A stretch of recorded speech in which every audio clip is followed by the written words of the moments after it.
నిన్నటి రోజు గౌనీ ప్రతాప్ రెడ్డి కాలువ శ్రీనివాస గారు ప్రజాస్వామ్యాన్ని కూలీ చేశాడని మాట్లాడతాడు. ఒక వైఎస్ఆర్ ఇన్ఛార్జ్ ఉంది బొమ్మనాల్లోన ఎంపీపీ ఎలక్షన్ పెడితే కనీసం ఆ ఎంపీటీసీని తీసుకొని వాళ్ళు గెలిపించుకోవడమే జ్ఞానం కూడా లేకుండా ఆ మెట్టుగోవింద్ రెడ్డి అక్కడ పోయి బీఫార్మ్ ఎవరు వెళ్ళారు బీఫార్మ్ పోయి ఇన్ఛార్జ్ కాదు చేసి పార్టీ అధ్యక్షుడు పార్టీ కన్వీనర్ పోయి ఆ ఎంపీడీఓ ఆఫీసులో బీఫార్మ్ మీద మేము బీఫార్మ్ ఇచ్చేకపోయింటే ఇట్లా మమ్మల్ని అంతా తోసుకొచ్చినారని చెప్పి కాలువ శ్రీనివాస ప్రమేయం ఉంది అన్నారు. మీరు అక్కడ పోవాల్సిన పని ఏమిటి? ముఖ్యంగా ఎంపీపీ ఎలక్షన్కి ఎవరు పోవాలా? బీఫార్మ్ ఇచ్చేకి ఉండే ఆ మండలి కన్వీనర్ ఎవరు పోవాలా? ఒక ఇన్ఛార్జ్ అయ్యి ఆ బీఫార్మ్ ఇచ్చేకి ఎందుకు పోయినావు నువ్వు నేరుగా? సరే పోయినావు అనుకో, ఎంపీటీసీలని నీ దగ్గర పెట్టుకొని ఎంపీపీ ఎలక్షన్ చేసే చాట కాకపోతే ఎందుకు మాట్లాడతారు అనవసరమైన మాట? ఇక్కడ ఈ గౌనీ ప్రతాప్ రెడ్డి అంటాడు ప్రజాస్వామ్యాన్ని కూలీ చేశాడు కాలువ శ్రీనివాస్ అని. పోయిన 5 ఏళ్ళు ఎక్కడ పోయినాడు గౌనీ ప్రతాప్ రెడ్డి? పోయిన 5 ఏళ్ళు ఎంతమంది మీద తెలుగుదేశం నాయకుల మీద కార్యకర్తల మీద ఎన్ని కేసులు పెట్టి ఎక్కడ పోయినాడు ఈ గౌనీ ప్రతాప్ రెడ్డి? ప్రజాస్వామ్యం గురించి ఈయన మాట్లాడతాడు.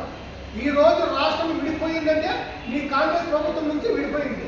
నువ్వు కూడా మాట్లాడేవాడు. కాంగ్రెస్ ఇంకా 10 ఏళ్ళు కానీ కాంగ్రెస్ మన ఆంధ్రప్రదేశ్లో కానీ తెలంగాణలో కానీ ఆంధ్రప్రదేశ్లో కానీ లైఫే లేదు. అట్లా వాడు నువ్వు ఈరోజు వచ్చి మా కాలువ శ్రీనివాస్ గురించి మాట్లాడతావు. 10 సంవత్సరాల నుంచి రాయదుర్గ నియోజకవర్గంలో అభివృద్ధి గురించి ఆలోచన చేసిన ఒక కాలువ శ్రీనివాస్ తప్ప ఇంతకుముందు గతంలో ఉండే ఎమ్మెల్యేలు ఎవరు ఆ పని చేయలేదు. అటువంటి పని నేను ఎక్కడి నుంచో వచ్చినాను, నేను గుర్తుకుంటానని రాత్రి పొగల్లో వేల కోట్లు తీసుకొని వచ్చి రాయదుర్గాన్ని అభివృద్ధి చెందుతుంటే ఒక బీసీ నాయకుడిని మీరు దళితులు అంటారు. దళితుల టాపిక్ ఎట్లేదు. కనేకల్ మండలంలోన ఎంపీపీ ఎలక్షన్ జరిగితే దాంట్లో కనీసం మేము ఇన్వాల్వ్మెంట్ కూడా కాలేదు. వాళ్ళే వద్దనుకున్నారు, వాళ్ళే రాజీనామా చేయించి వాళ్ళే చేశారు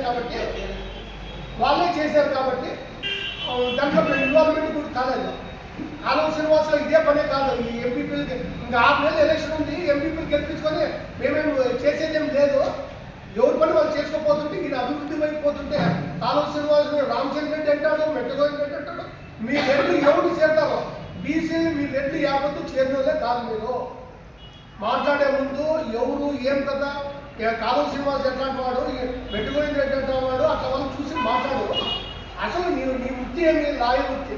నీ పని నువ్వు చేసుకో. నీకేమైనా సమస్య నీ దగ్గరికి వచ్చినప్పుడు సార్ నా సమస్య ఉందంటే ఉచితంగా నువ్వు లాయర్ పని చేసి వాళ్ళకి అండగా ఉంది. అంతేగాని ఈ రాజకీయంలో చేరి అంతా కెలకద్దండి. ఇంకొకసారి ఇట్లా కెలికినామంటే నెక్స్ట్ టైం నీకు మా మాటలతో చెప్పము. ఏముంటే మున్సిపల్ ఎలక్షన్లో నువ్వు చూడి నీ ప్రతాపం చూద్దాము. ఒకరిని గెలిపించుకో చూద్దాము. అనవసరమైన కాలువ శ్రీనివాసం మాట్లాడితే మాత్రం బాగుండదని చెప్పి తెలియజేస్తున్నాను.